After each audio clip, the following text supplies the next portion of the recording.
Yo, what's up guys? Good day. So, meron tayo ditong full exhaust for Honda Click version 2. Version 3, 125, 150, pwede po ito. So, ito yung elbow niya.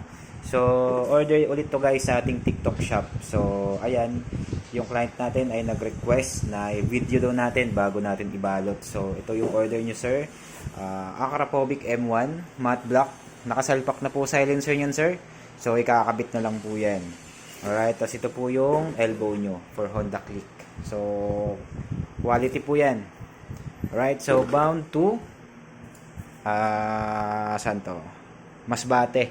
So, bound to Masbate guys, full system exhaust for Honda Click 125, 150, version 1, version 2, version 3. Alright, so COD via TikTok. Alright, so meron pa tayong isang order guys, di ko na na-videohan. So, Suzuki Bridgeman naman po ito. Alright, so thank you and available po yan sa ating yellow basket.